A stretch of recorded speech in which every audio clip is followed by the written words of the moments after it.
Então, aqui na igreja, para quem não sabe, nós estamos fazendo o estudo de vários livros da Bíblia, e nós temos recebido diariamente 2 capítulos por dia de estudo. E há pouquíssimo tempo atrás nós estudamos o livro de Jonas, do profeta Jonas. E quando nós estudamos esse livro, assim, quando você vai ouvindo, né, quando você estuda os comentários, eu fui ficando muito impactada e foi aí que o Espírito Santo foi trabalhando comigo. Então, é sobre Jonas que eu gostaria de conversar com vocês. Então, em primeiro lugar, vamos pensar rapidamente. Quem foi Jonas? Jonas, ele foi um profeta que ele viveu numa cidade próxima de Jerusalém, e ele viveu no período entre 793 a 753 antes de Cristo. Ele só viveu 40 anos, mas ele viveu nesse período. Ele viveu no período do rei Jeroboão II. Esse rei foi o 15º rei a partir de Davi. Se você considerar o rei Davi, que foi o grande rei de Israel, a partir de Davi, ele foi o 15º. E quando ele foi rei, a nação já estava dividida. Já tinham 10 tribos sob o domínio desse rei Jeroboão, e tinham 2 tribos sobre o domínio de outro rei, que era Judá. E nesse período, esse período é anterior à invasão que Israel sofreria pela Assíria. A Síria foi um grande império no passado, um império muito grande, muito poderoso, e a Síria foi muito conhecida também pela sua crueldade. Era um povo extremamente cruel, muito cruel. E a Síria estava relativamente próxima de Israel, estava a 500 quilômetros mais ou menos de distância, e era sempre uma ameaça de invasão.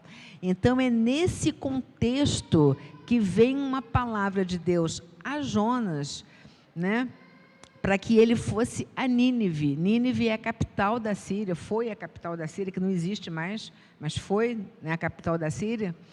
E Deus dá uma palavra a ele para que ele vá lá e ele pregue aquela palavra para que aquele povo se arrependa.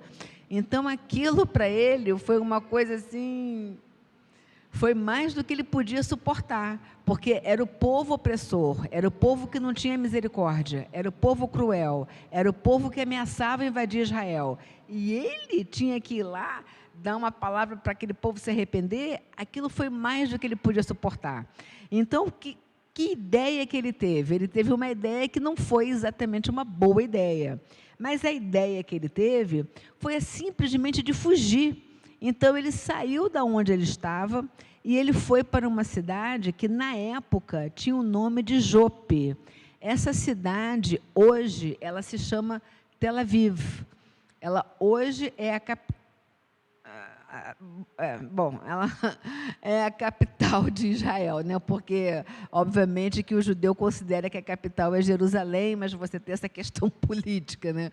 Então, fica Tel Aviv e Jerusalém. Mas hoje é Tel Aviv. Tel Aviv é uma cidade que ela está ali no Mediterrâneo, né? Você tem o Mediterrâneo aqui no lado oriental de Israel, né? E o Mediterrâneo, eu fui fazer uma pequena pesquisa, porque eu mesma pensava assim, Mediterrâneo, tranquilo, marzinho pequeno, né? Fácil, é só atravessar aquilo ali, é facinho. Mas não é não. O Mediterrâneo, pasme, ele tem 2,5 milhões de quilômetros quadrados, pasme. E ele chega a 5.267 metros de profundidade. Então, Jonas teve essa ideia. Ele foi para Jope, que é Tel Aviv, e ali ele pegou um navio e ele se direcionou à cidade de Tarsis. É claro que as cidades, os nomes das cidades foram mudando com os séculos. Então, não se sabe exatamente onde seria essa cidade, mas acredita-se que poderia ser um porto fenício na Espanha, algum porto espanhol. Então, ele resolve que ele vai sair de Israel e ele vai para a Espanha e ele vai fugir do chamado de Deus e está tudo certo. E ele entra no navio. Só que quando ele entra no navio, acontece uma tempestade de proporções violentíssimas, que todos que estão naquele navio, eles entendem que eles iriam morrer afogados, que era uma tempestade que não havia o que fazer. Então, no capítulo 1 de Jonas, capítulo 1, versículo 1, começa assim: E veio a palavra do Senhor a Jonas, filho de Amitai, dizendo: Levanta-te e vai à grande cidade de Nínive e clama contra ela, porque a sua malícia subiu até a minha presença. Porém, Jonas se levantou para fugir da presença do Senhor para Tarsis. E descendo a Jope, achou um navio que ia para Tarsis. Ele pagou, pois, a sua passagem e desceu dentro dele para ir com eles para Tarsis, para longe da presença do Senhor. Então, qual foi a intenção clara de Jonas? A intenção clara foi o quê? Fuga. Não foi uma questão assim de, foi um acidente, não, ele não sabia o que ele estava fazendo, não, ele se enganou. Não, foi planejado, ele planejou. Então, foi uma fuga, foi uma decisão que ele fez, uma decisão racional, e foi uma desobediência explícita, porque Deus tinha falado claramente para ele: vá para Nínive. Ele foi para o outro lado. Então, o resultado foi que veio essa tempestade. Quando a tempestade veio, aqueles marinheiros eram homens, apesar deles não crerem no mesmo Deus de Jonas, mas eles entenderam que o que estava acontecendo ali era a ira de algum Deus. Então, eles perguntam para Jonas: que Deus que você serve? E aí Jonas se identifica, ele fala assim: eu sou hebreu.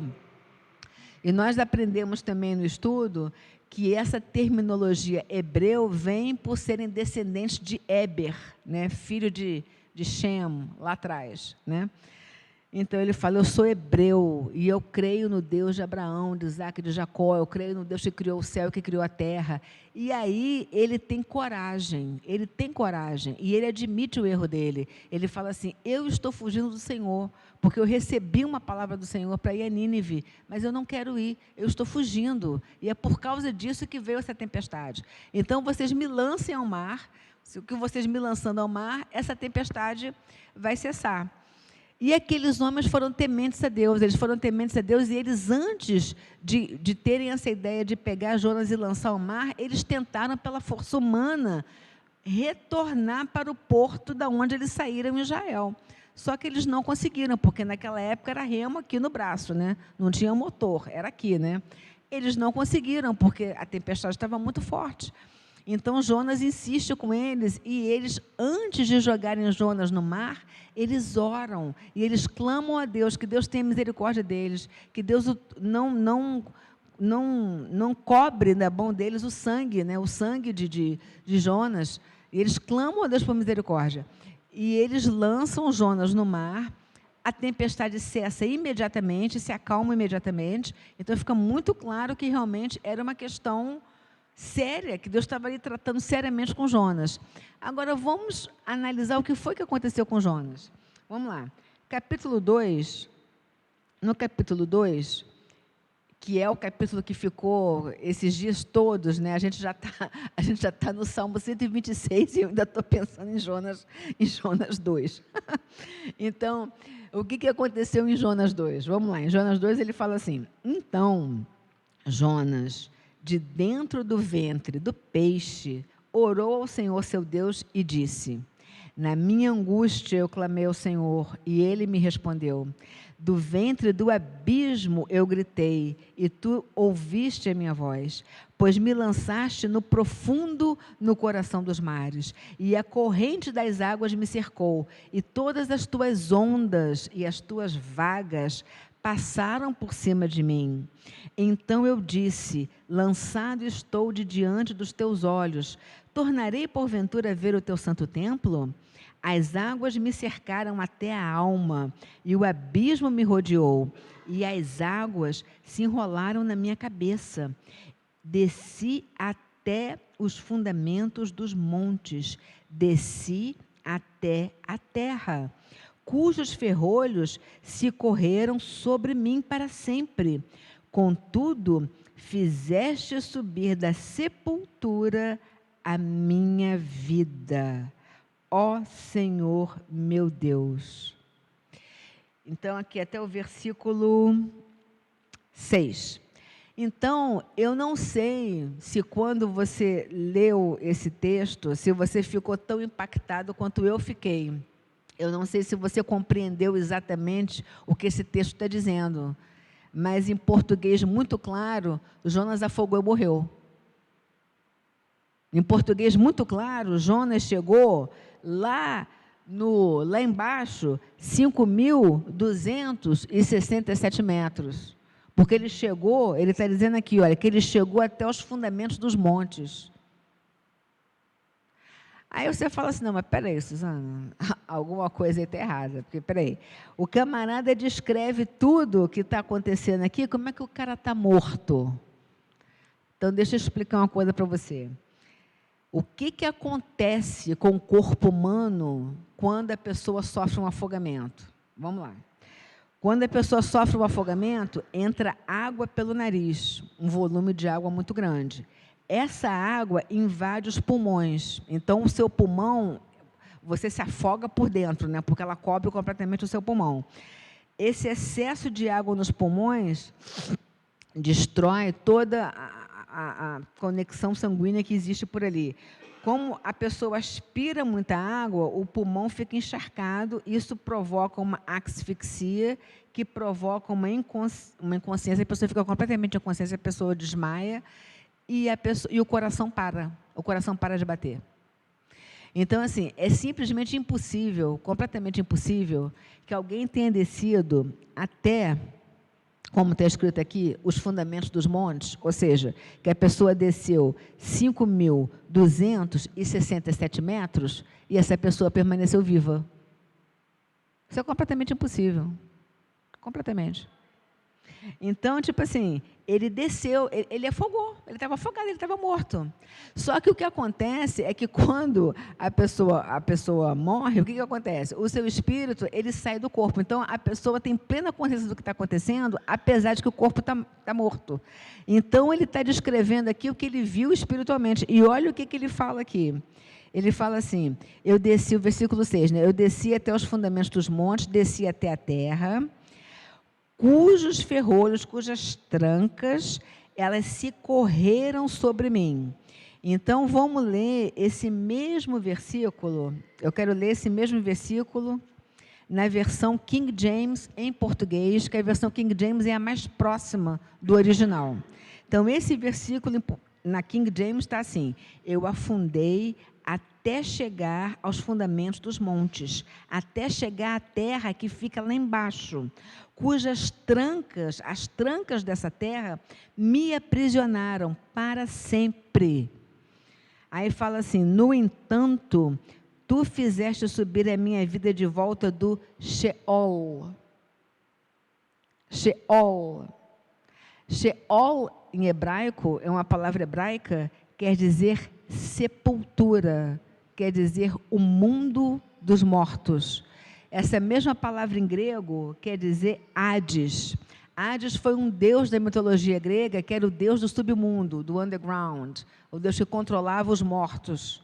Então, a alma dele, Deus fez a alma dele sair de onde? Fez a alma dele sair do Sheol. Ele estava no mundo dos mortos. Ele estava morto. E aí ele diz o seguinte, versículo 7. Eis que quando a minha vida já ia se apagando, quer dizer, ele já tinha entendido que ele estava ali, que ele não tinha mais como ele sair dali, eu me lembrei de ti, ó Yahweh, e a minha oração subiu à tua presença, ao teu santo templo. Então, preste atenção. Este homem estava afogado, morto. Esse homem estava a 5.267 metros de profundidade. Ele descreve que a alma dele, que ele estava preso, trancado, dentro do Sheol. E nessa situação, ele clamou a Deus, e Deus no seu santo trono o ouviu, e Deus fez com que a sua alma subisse, saísse de lá. Agora, presta atenção, qual foi a chave? O que fez isso acontecer? Alguma coisa aconteceu aí para Deus ouvir essa oração e tirar ele do Sheol. Alguma coisa aconteceu. Qual foi a chave? A chave está no versículo 9. Versículo 9 ele fala assim: eu, porém, se ele orando lá no Sheol, eu, porém, te oferecerei sacrifícios com voz de ação de graças. O que eu te prometi, eu cumprirei fielmente. Preste atenção nisso. O que eu te prometi, eu cumprirei fielmente. O que Jonas tinha feito até o presente momento? Ele tinha pego um navio em direção a Tarsis. Ele tinha pego um navio em outra direção, completamente diferente. Ele tinha tomado a decisão dele, ele tomou a vida dele nas mãos dele. Bem, Deus mandou eu ir para Nínive. Ok, eu não vou, porque eu não gosto daquele povo, porque aquele povo é violento, porque aquele povo quer atacar o meu país, eu não gosto disso, eu não vou. Então é o seguinte, eu vou pegar um navio e eu vou para a Espanha, eu vou para Tarsis. Tchau. Aí o que aconteceu? O naufrágio, quer dizer, não foi um naufrágio, ele foi lançado ao mar para poder sossegar aquela tempestade. Ele desceu até o mais profundo do mar Mediterrâneo. Ele desceu até 5.267 metros. Ele não estava vivo, ninguém chega lá vivo. E tem outra coisa também, gente, tem a pressão da água, porque no que você vai descendo, aquela pressão, ela vai explodindo tudo dentro de você. É impossível chegar vivo, completamente, ele estava morto, completamente morto. Agora, Deus, ele é tão poderoso, que Jonas morto, afogado, com a alma dele presa no Sheol, ele clama a Deus, e o que é que Deus faz? Como Deus tem o controle sobre todas as coisas, ele manda vir um peixe grande, esse peixe grande pega o corpo dele, que já estava lá, boiando, completamente sem vida, pega o corpo dele, engole o corpo dele, sem triturar, sem mastigar, engoliu ele inteiro, sem... Porque imagina, se fosse um tubarão branco, por exemplo, se fosse um tubarão branco de 4 metros, por exemplo, teria... O que ia sobrar do Jonas? Nada. Eu não sei se vocês já ouviram falar, tem uns pesquisadores que fazem aquelas pesquisas, que existia, parece que não existe mais, mas existia no passado, era um tipo tubarão, só que era gigantesco, tipo 15, 20 metros, era um tal de mastodonte. E ele só vive nas regiões abissais. Então, imagina se fosse um mastodonte que tivesse engolido Jonas. Não ia sobrar nada. Não ia sobrar nada, não ia sobrar nem fio de cabelo para contar a história, não ia sobrar nada. Então, assim, Deus mandou algum animal muito grande das regiões abissais, mas que não mastigou ele, só engoliu, sem mastigar. Engoliu aquele corpo. Depois que aquele corpo estava salvo dentro daquele animal, que eu não sei que animal é esse, o que Deus fez? Deus tirou o espírito dele do Sheol e puff, bota de volta ele dentro. Então, quando ele acorda, ele está onde? Ele está lá dentro da barriga do peixe. Ele estava orando lá no Sheol, ele continua orando aqui. Ele fica 3 dias orando aqui. Então, vocês vejam que, gente, isso é um milagre do milagre. E se você pensar assim, não, isso é linguagem poética. Isso não aconteceu. Isso é linguagem poética. Se você, por acaso, pensar assim, a gente tem um texto, em Mateus 12, quando Jesus afirma que isso não é linguagem poética. Ele afirma que isso é real, que isso aconteceu. Porque quando tem toda uma geração ali demandando dele um sinal, se você é o Filho de Deus, se você é o Messias, então dá um sinal, mostra um sinal. Mateus 12, 39 a 41, Jesus fala assim: mas ele lhes disse, uma geração má e adúltera pede um sinal, porém não lhe será dado outro sinal, senão o sinal do profeta Jonas. Pois como Jonas esteve 3 dias e 3 noites no ventre do grande peixe, assim estará o Filho do Homem 3 dias e 3 noites no seio da terra. Então, presta atenção. Jesus também ficou 3 dias e 3 noites na terra dos mortos. Só que aí tem, né, toda uma discussão teológica que algum dia a gente pode conversar sobre isso, né, sobre o Sheol e sobre o seio de Abraão, né? Então, o que eu já vi muitos teólogos falando é que Jesus não foi para o Sheol, ele foi para o seio de Abraão, que era onde ficavam os justos que estavam aguardando a salvação, que estavam aguardando a revelação do Messias, e que ele foi se revelar e pregar para eles, e eles já estavam lá aguardando ele foi lá mostrar, sou eu, hello, cheguei. Né? Então, ele foi a primícia de todos, porque ele se levantou, e observe que, quando Jesus ressuscita, quando ele morre na cruz, muitos ressuscitam. Né? A gente vê lá em Mateus 28, falando que muitos ressuscitaram. Né? Então, Jesus foi a primícia de muitos. Então, Jesus foi lá para o seio de Abraão. Ele ficou 3 dias lá pregando, se apresentando para aquele povo todo que estava lá esperando ele. Agora, Jonas, ele estava no Sheol. Ele não ficou 3 dias no Sheol, ele ficou 3 dias no ventre do peixe, porque Deus mandou aquele peixe lá tirar o corpo de Jonas daquela região que, mesmo que Deus tivesse trazido o espírito dele de volta para o corpo, ele não teria nem como subir, porque se ele fosse subir, a própria pressão da água ia fazer ele sair explodindo todo, ele não teria. Então, veja o tamanho do milagre. Esse homem morre afogado, esse homem fica lá na profundeza do oceano, Deus manda esse animal engole esse animal não tritura esse homem, não tritura, engole o sujeito, não faz a digestão, porque Jonas fica ali dentro, não foi feita a digestão. E todo aquele mal que o afogamento causou, pulmão, coração, Deus restaurou, porque quando o peixe cospe Jonas em Nínive, ele está normal. Então, veja o tamanho do milagre. Então, o que o Espírito Santo ficou falando comigo? Ainda que a pessoa esteja numa situação totalmente desfavorável, e que você olha e diga assim, não tem saída, não tem solução. Deus tem a forma, Deus tem o como tirar você dessa situação, Deus tem o como reverter a situação. Jonas já estava morto, já estava no Sheol, e Deus tirou ele de lá. Deus tirou ele de lá de uma forma sobrenatural, totalmente sobrenatural, totalmente. Ainda fez o cara ficar normal, perfeito, totalmente. Que esperança que Jonas tinha, quando ele se viu preso lá nas cadeias, lá no Sheol, ele não tinha esperança nenhuma, tanto ele não tinha que ele pergunta, ele fala assim, será que algum dia eu vou voltar a ver o teu templo?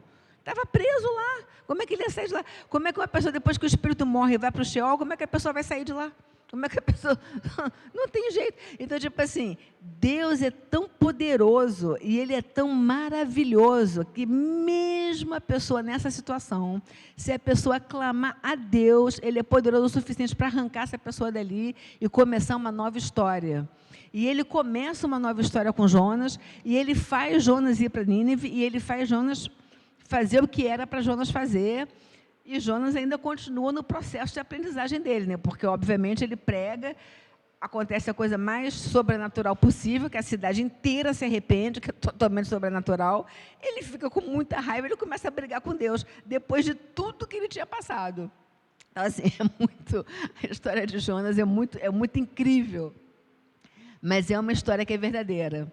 E o que eu quero dizer para você é o seguinte, se houve esperança para Jonas, que estava preso no Sheol, há esperança para você. Se Deus pôde mudar a vida, se Deus pôde mudar o futuro, o destino de Jonas, que foi parar dentro do Sheol, Ele pode mudar a sua vida, o seu destino, o seu futuro. Então, seja lá qual for a situação que você está enfrentando. Jonas estava morto, ele estava fisicamente morto, espiritualmente vivo no Sheol, mas fisicamente morto.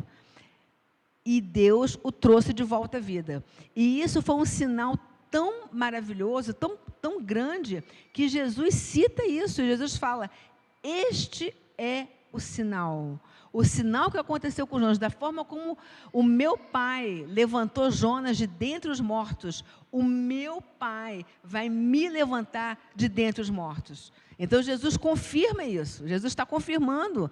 Não é linguagem poética. Aconteceu, é isso. Então, da mesma forma como aconteceu lá, vai acontecer aqui. Então, Jonas, ele se transforma num arquétipo, num modelo, né? Naquela... Ai, eu esqueci a palavra. Tem uma palavra em inglês que é foreshadow, que é o que mostra o que vai acontecer. Eu esqueci como é que é em português. É o que mostra o que vai acontecer. É uma sombra, é um modelo, né, do que seria, do que aconteceria com Jesus. Então, Jesus, ele confirma isso, ele fala, o que aconteceu lá vai acontecer aqui. Da forma como o Espírito de vida entrou em Jonas e tirou Jonas do mundo dos mortos, o Espírito de vida vai me levantar também, vocês vão reconhecer quem eu sou. Este é o sinal. Então, eu quero que você saiba que você pode não estar morto fisicamente, mas você pode estar se sentindo morto emocionalmente, psicologicamente, mentalmente.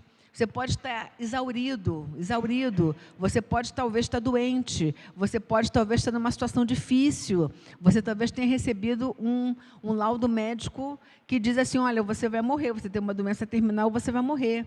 Ou você pode ter alguém seu, alguém que você ame, que está numa situação muito difícil no hospital, talvez esteja entubado no hospital, à beira da morte. Mas o Deus que levantou Jonas é o mesmo Deus que pode te levantar, que pode levantar o seu amado, o seu querido, que também está numa situação difícil. É aquele que pode restaurar a sua mente. Se a sua mente está exaurida, Ele pode restaurar. Se o seu espírito está exaurido, Ele pode restaurar. Se as suas emoções estão exauridas, Ele pode restaurar. É o mesmo Deus. Então, é uma história que traz muita esperança para a gente, é uma história que traz um desafio tremendo e que mostra como Deus é o Deus do impossível, como para Deus, Ele tem o perfeito controle sobre a tempestade, o perfeito controle, porque Ele fez aquela tempestade acontecer da forma como Ele quis, no período que Ele quis, e a tempestade parou quando Ele quis. Jonas afundou, foi parar lá no Sheol. Ele tem o perfeito controle para trazer o peixe de uma região abissal, engolir o corpo de Jonas, pegar o espírito dele, pluf, ele tem o perfeito controle. E Jonas ficou ali 3 dias. Depois de 3 dias, aquele peixe foi, vomitou ele na praia. Agora, detalhe, aquele peixe vomitou ele na praia. Quando? Depois que Jonas se arrependeu. Depois que Jonas virou para Deus e ele falou esse versículozinho aqui, que é o versículo-chave, o versículo 9, que ele fala, eu, porém, te oferecerei sacrifícios com voz de ação de graças. O que eu prometi, eu cumprirei fielmente. E aí ele reconhece quem Deus é. Ele fala, sim, eis que Yeshua... A palavra Yeshua quer dizer, eu sou a salvação. Então ele fala, eis que Yeshua vem do grande Yahweh. Olha que declaração maravilhosa. Então, tipo assim, ele basicamente, talvez ele não tivesse nem noção do que ele estava falando, mas ele já estava ali proclamando que Jesus viria. Que Jesus viria de quem? Quem é que vai enviar Yeshua? É o Pai, ele vem do Pai. Né? Então, assim, eu li esse texto e esse texto ficou tum na minha cabeça esses dias todos, né? Então, quando o pastor ligou para mim e falou assim, você pode trazer uma palavra? Eu falei, posso, porque eu estava tum. Então, eu quero que você saiba isso, eu quero que você saiba que o Deus que nós servimos é o grande Yahweh, é o grande Yahweh. Ele não tem limite, nada é limitante para Ele, nada é difícil para Ele, nada é impossível para Ele. Então, nenhuma situação, nenhum problema grande financeiro, nenhum problema grande familiar, nenhum problema de desemprego, de crise, de pandemia, de Covid, de alguém no hospital, nada disso é demais para ele. A única coisa que nós precisamos é fazer o que Jonas fez aqui, ó. Ele falou, eu porém, olha isso. E quando ele fala isso, ele está lá no Sheol, hein? Ele fala, eu porém te oferecerei sacrifícios com voz de ação de graças. Aí ele fala, o que eu prometi, eu cumprirei fielmente. Então, eu queria agora orar por todos vocês, por quem está em casa, por quem está aqui, por quem está enfrentando uma situação difícil, por quem precisa de uma mudança na sua vida, que seja uma mudança radical, uma mudança que somente Yahweh pode fazer.